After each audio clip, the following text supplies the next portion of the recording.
Let's start. First, a few words about me. My name is Martin Boßlet. I'm from Germany, and I'm pretty new to the Ruby scene. I became a committer back in April, and I've worked on the OpenSSL extension ever since. So, because I'm coming from a Java background, well, of course I'm going to try to sell you yet another XML technology.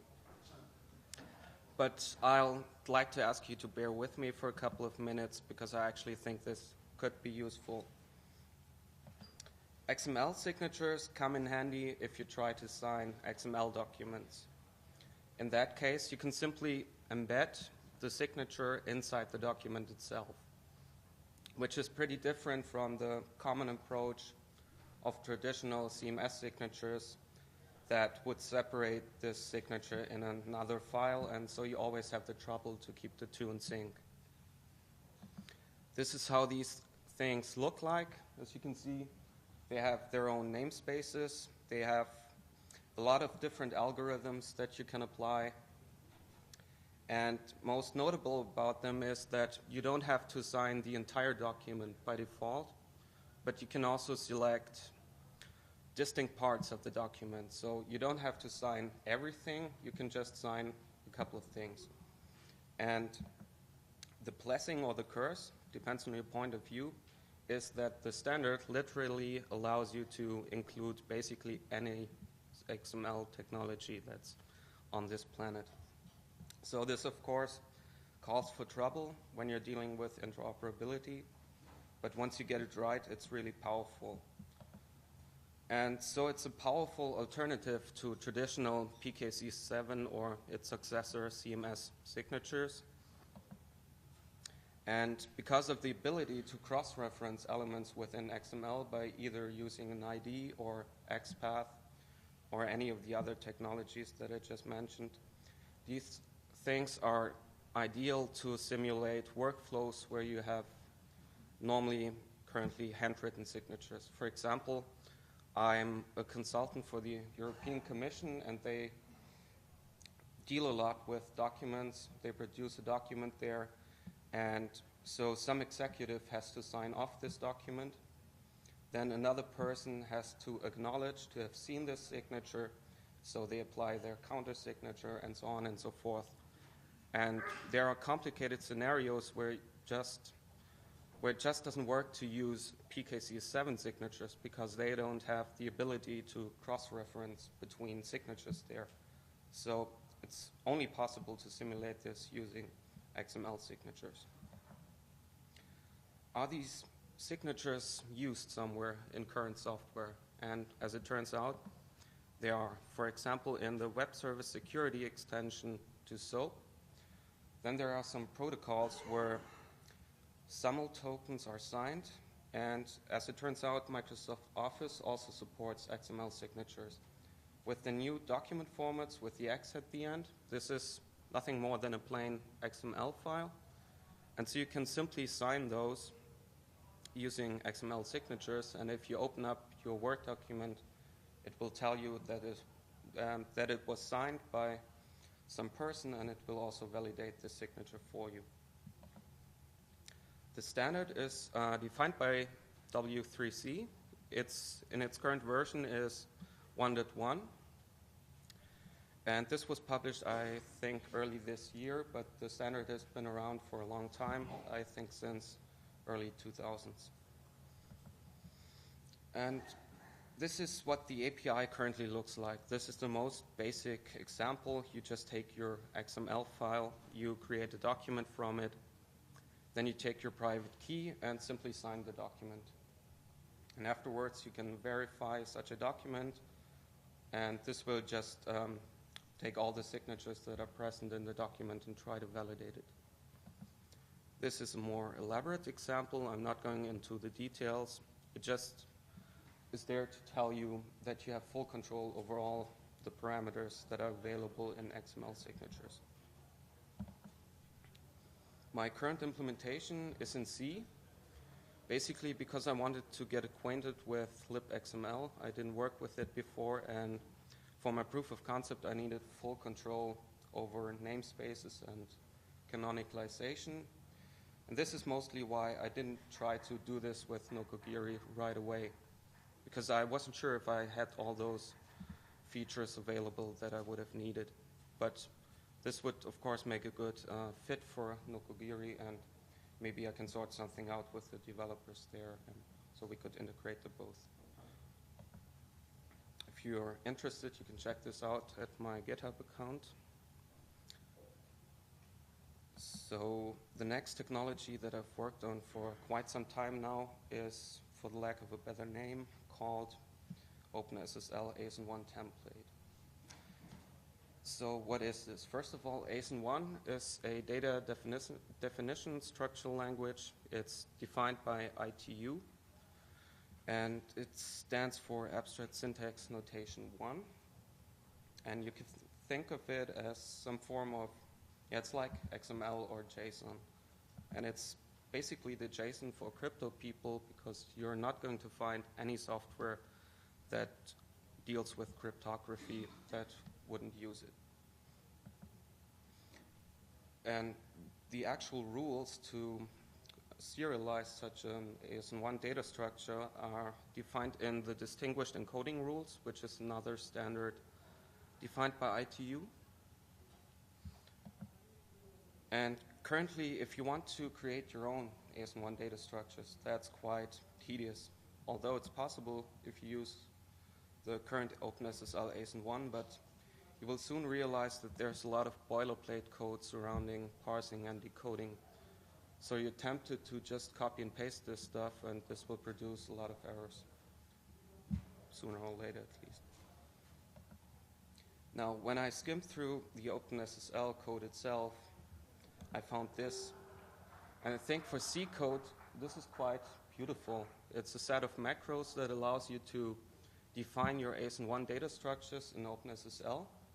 And on top of that, it also gives you functions for decoding and encoding your data structures, and you don't have to care about this anymore. Now, as I learned more about Ruby, I realized, hey, that's a DSL, and Ruby is the king of DSLs, so I tried to do this in Ruby. That's what I currently came up with. You can define your classes, include this template module, and this will give you access to those declaration functions that will do the same thing in Ruby. So you can define a ASIN1 data structure mostly by just copying the original definition and changing some of the declaration functions there, and this will also give you parsing and decoding for free. And on top of that, you can also deal with native Ruby data structures, so you don't have to care about the ASIN1 data structures. For example, they have like 10 different types for strings, and you don't want to really deal with this. So you just take your normal Ruby strings, and you're done. So this will take care of it for you. So as I said, parsing and encoding is for free, and the only thing that remains to be implemented is the actual business logic surrounding these structures. I started this in pure Ruby, using OpenSSL ASIN1 as my intermediate format, but as it turned out, this was way too slow.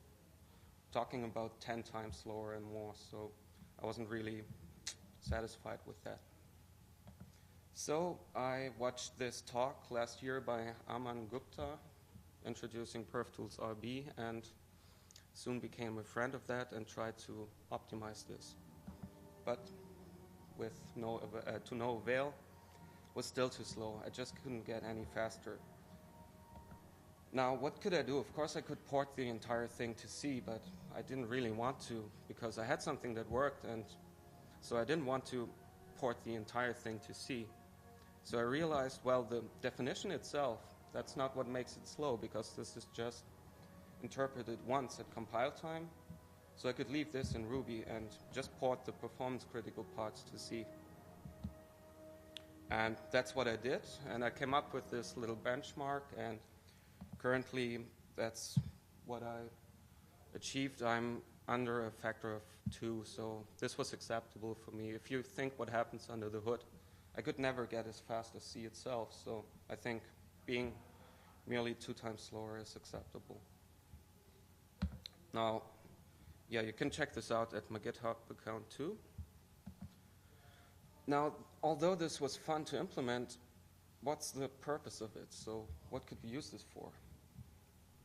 Well, if you look at recent events, Apple deprecated OpenSSL starting from OS X Lion.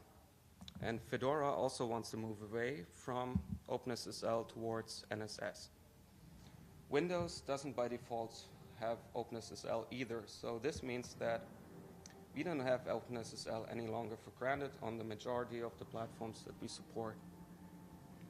So I was quite worried about this, because normally you would like to have the dependencies that you need for the stdlib to build right away on your system. So I thought what we could do about this. And I had a look at the current source code, and I realized that more than half of it actually deals with ASIN1. So what happens if we use this new template thing for this? Now, this is a good question. Why should we start from scratch? But if you look at the advantages, then I think they outweigh the negative factors. It's not only since Rubinius that we know that having most of the code in Ruby is actually a good thing. So this would approach more people, because more people dealing with Ruby know Ruby than C. So we could also add features on the fly, because we don't have to wait for OpenSSL to support a certain feature and then implement it only if they do. So we could implement our own features just as we want to. This will render us more independent of OpenSSL, of course. So the idea was, I wouldn't want to implement the entire Krypto stack in Ruby, because it would just be way too slow for the primitives. For example, Cypher, Digest, the asymmetric Krypto stuff, this will just be too slow. And so we should keep this in native code, and we would try to define an abstract interface in Ruby that doesn't actually do anything. For example, for ASIN1, we would decode all the methods that it should have, but there's no actual implementation for it. So anybody could basically implement this interface, and using whatever Krypto stack is available on the operating system. We could start with OpenSSL for all the C-based Ruby interpreters, and also another implementation in Java for JRuby. And once we accomplished that, we could also have more implementations that would use the Krypto stack that's available on your particular operating system. Now, using that implementation and this new template module, we could use those two to implement the entire Krypto stack, mostly in Ruby, and independent of whatever is available on your operating system.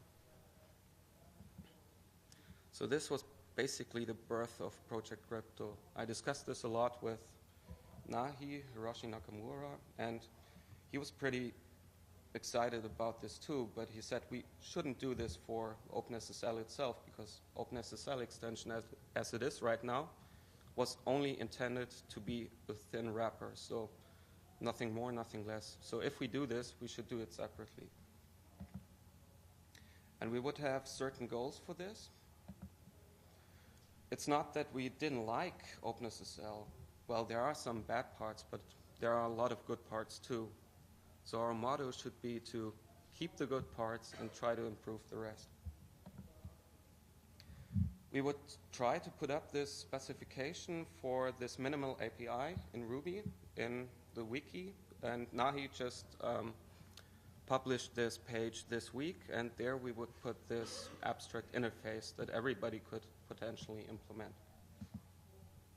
We should try to document this right away, because we don't want to run in the same situation. It's just now that we actually have some documentation available.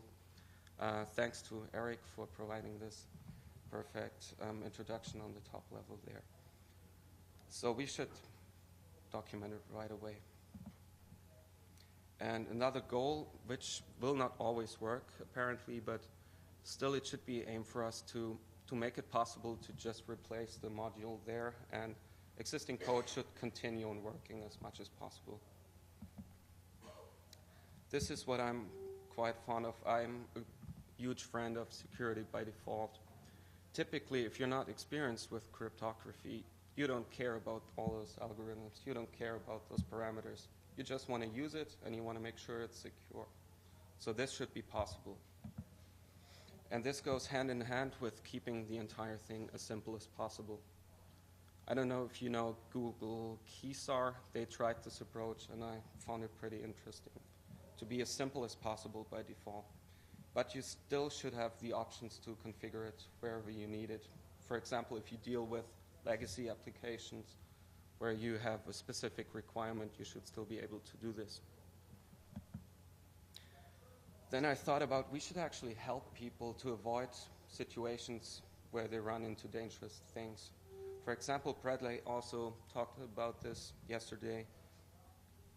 Symmetric ciphers in ECB mode, they make no sense anywhere. So I thought, why not just raise an error there to avoid this? But then the more I thought about it, there will be this one project where your project manager tells you, I know it's insecure, but I don't have the budget to change it, so just make it work. So those people should still be allowed to use even not secure configurations. So, but at least I think we should warn them and try to issue a warning there. Once we have the entire thing basically standing, we could also think about other useful additions that are not available today.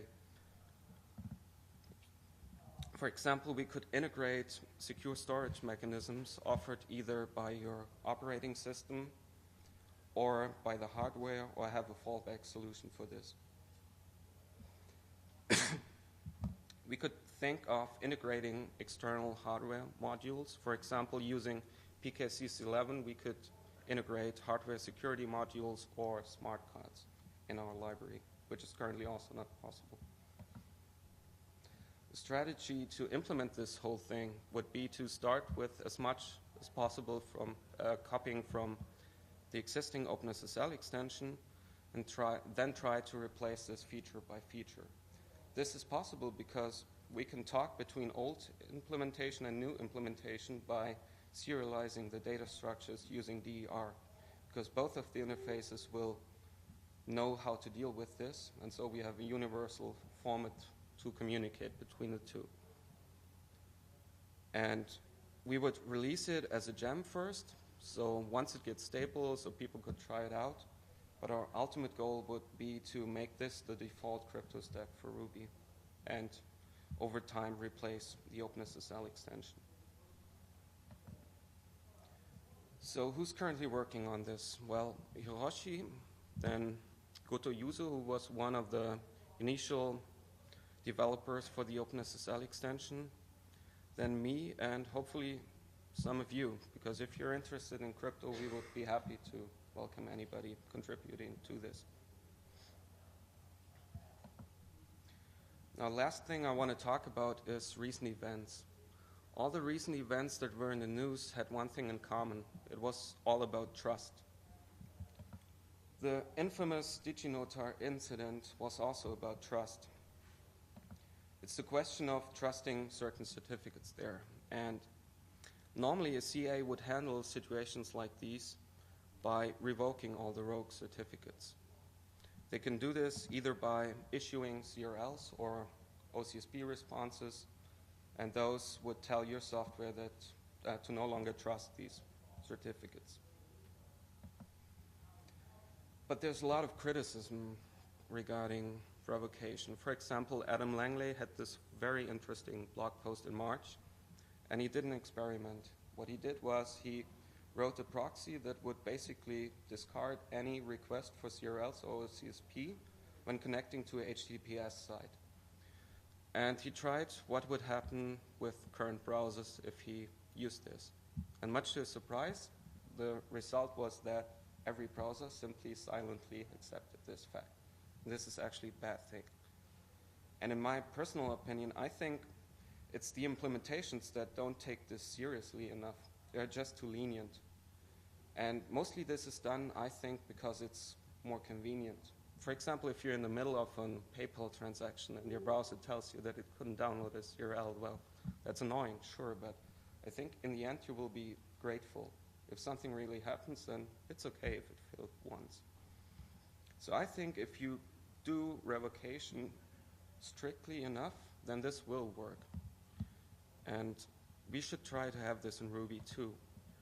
But the current state is what you would use to validate certificates in Ruby is OpenSSL X509 store, which is a thin wrapper around the certificate validation technology in OpenSSL.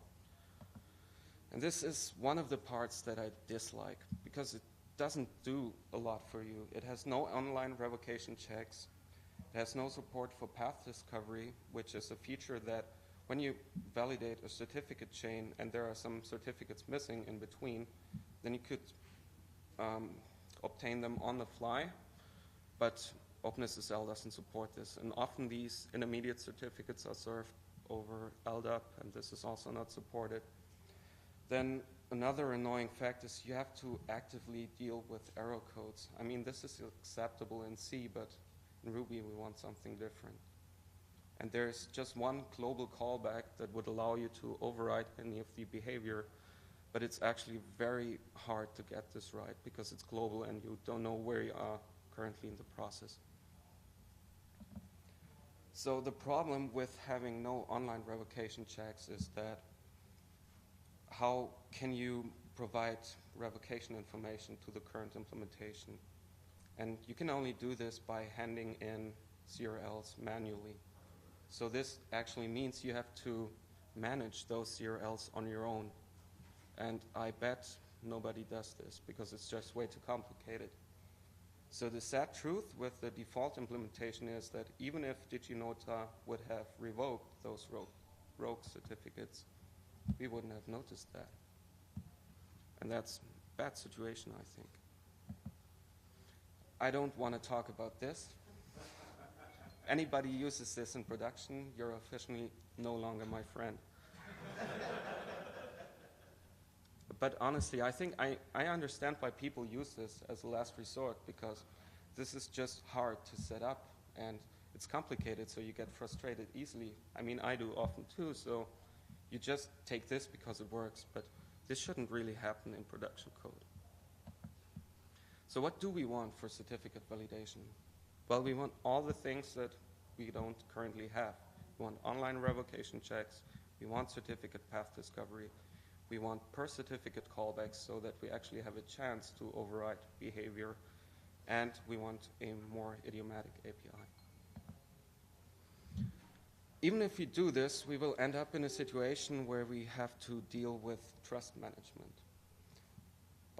If we're validating such a certificate chain, we will ultimately end up with a root certificate that is self-signed, and then there's the question, do we trust this thing or do we not?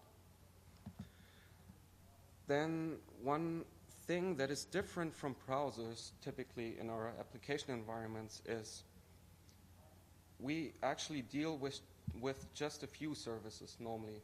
So you talk to a web service or 2 or 3, but it's typically different from a browser. A browser needs to be able to deal with any kind of certificate because they don't know in advance where you're surfing to, and so you can't know in advance what certificates are involved. But this is different in applications because you can assess in advance what certificates will actually be used. So that's why I think, although pretty interesting, solutions like convergence are not that applicable in the typical application environment. What we could do is we could ship a list of trusted root CAs. That's actually what your browser does. That's what Java does. But then ultimately, I bet we will end up in a situation as in these environments, you end up with a list of hundreds of certificates and you don't really know, should I trust them actually? So I'm not really a friend of this solution. We could leave things as they are right now and leave this decision up to you. So you have to actively think about what certificates you want to trust. That's the current situation. Or we could also support a hybrid approach. where we allow you to configure such a list of pre-trusted certificates, and you could possibly override this in code if you wanted to. But it's really an open discussion there, and I think we need to closely monitor what other software does. And if you're interested in these topics, I added 2 links there as food for thought. It's pretty interesting. Smart people talk about those problems and how to possibly solve it in the future. Last thing I want to talk about is trust as in trusting remote code. I discovered blog posts recently where people were concerned about how is it possible that we can actually trust remotely downloaded source code. And the gist was something like Ruby developers are too trusting. And I thought, hey, come on, it's not a Ruby problem. It's a general problem.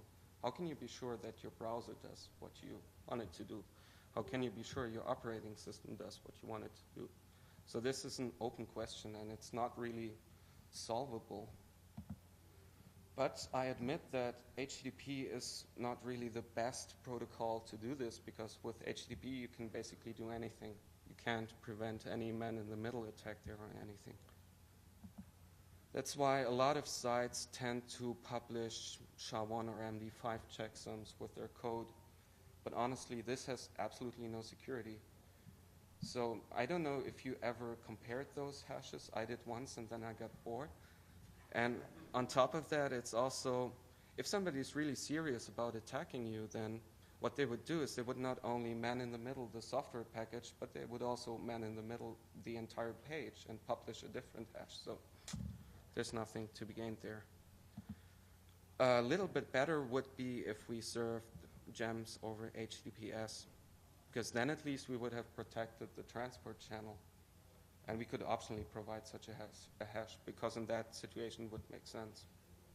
But I think if we want to protect the resource, then it's always best if we protect the resource itself and not the transport channel, because it's always a level of indirection that doesn't always have to be. So in my opinion, the ultimate solution would be to sign the gems themselves.